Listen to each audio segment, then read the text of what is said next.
Good afternoon, everybody, and thanks for tuning in to John Kelly Profile here, and welcome. Welcome to part 35 of our very sad series, Who Killed Libby German and Abby Williams. Before I move on, I have to say that everybody is innocent until proven guilty in a court of law, including James Chadwell. Bottom line is, it's a miracle that this young girl is alive after he got done with her, okay? And we'll get to that. What I'm thinking about calling this show today is Creepy Guy, and I'll tell you why. Because do you remember that supposedly there was talk about Abby crossing the bridge, getting to the end of it, and saying to Libby, "Is Creepy Guy following us? Or Creepy Guy following me?"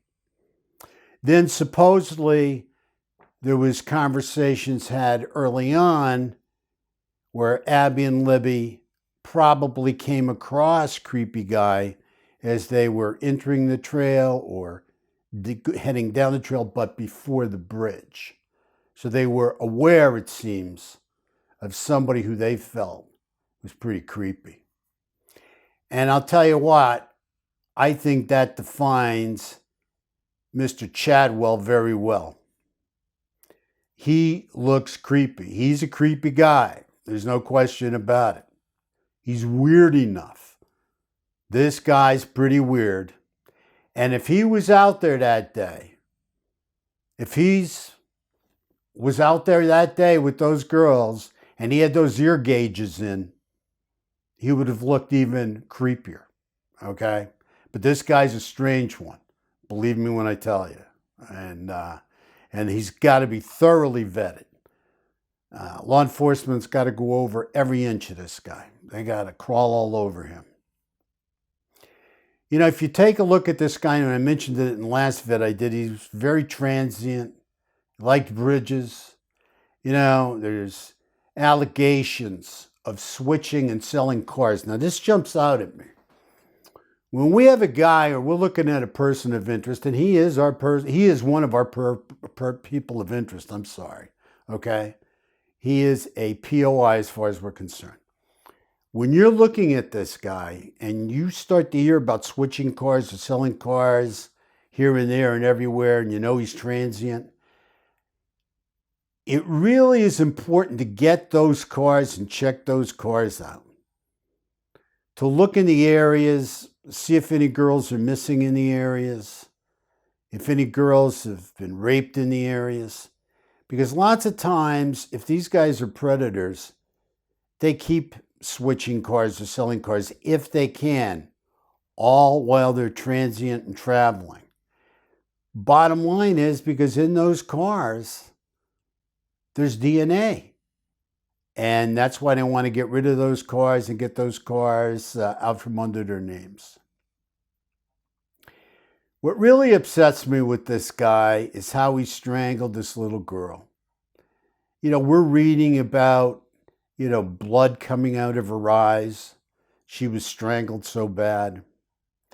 And I have to tell you, the way these guys operate, and a lot of you know this, is when they have a victim, they strangle the victim and they continue to bring the victim in and out of consciousness.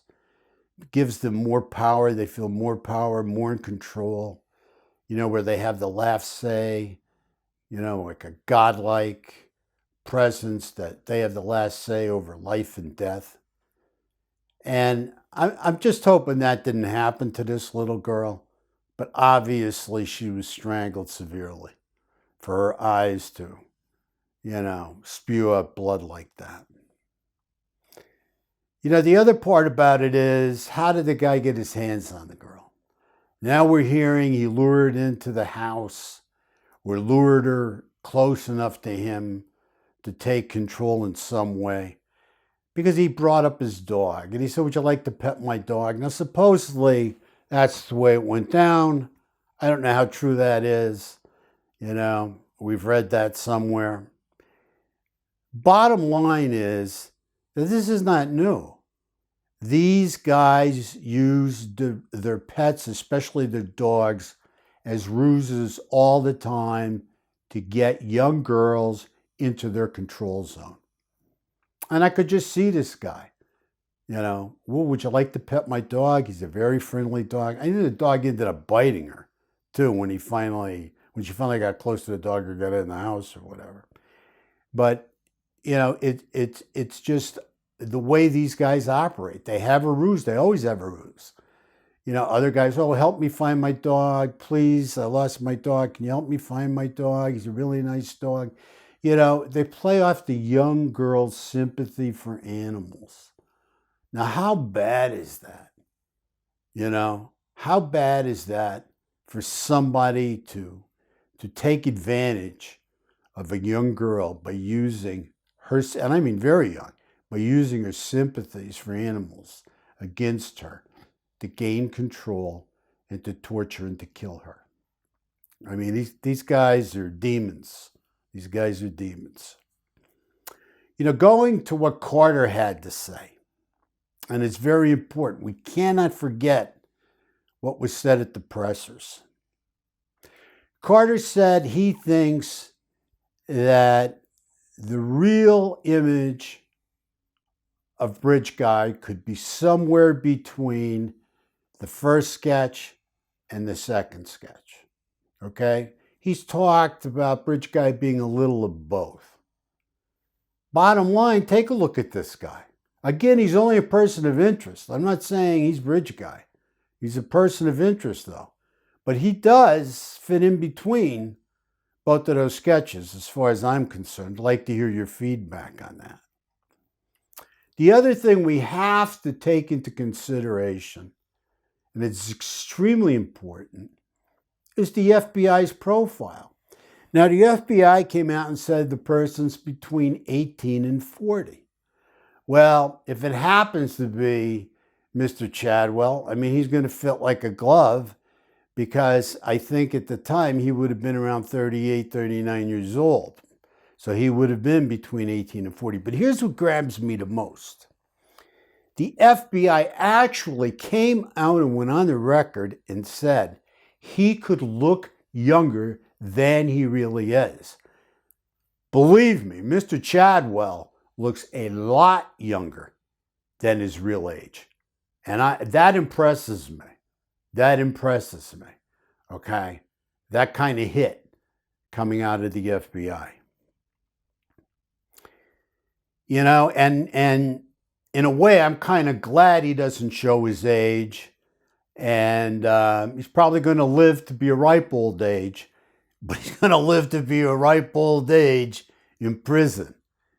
This scumbag is never getting out. The only way this scumbag's getting out of prison is in a bag. Okay? And probably most of us won't be around when that happens. But this guy deserves as much prison time that he can get, and he deserves all the different situations and problems he's going to run into with the various inmates in prison. Who knew? Maybe this guy, was never turned in for the reward. Now, did you think about this? Think about this for a moment. We've gone on and on about why hasn't this person's wife or significant other come forward and turned him in? How many times have we heard that? Well, if we look at Mr. Chadwell, he really doesn't have a significant other. Okay? So there's no wife that could have turned him in for the reward or not for the reward. There's no girlfriend that could have turned him in either. Okay? This guy's a loner. A transient kind of loner kind of guy. And, I'll believe nobody turned him in. Maybe I'm wrong. But, this guy, didn't seem to socialize, being antisocial. I think he just stayed away from people, stayed under the radar, and was focused on very young girls. That's what I believe. But anyway, that's what we have for today. We're going to keep you posted as we feel we have more to offer and more we can bring to the table. Please feel free to continue to send in your information and your comments. We truly appreciate it. We love to get comments and information from you guys. We can't thank you enough for your subscriptions. Please subscribe. You're really, really moving us up the ladder. We hope that we're giving you thoughtful, intelligent information. And let us know if you don't think we are. Most important, and let us know if you have anything to add to this, please. We don't have all the answers. We don't expect, never do expect to have all the answers. Most importantly, please take care of yourself. Stay safe out there. Make it a great day. And until we talk again, God bless.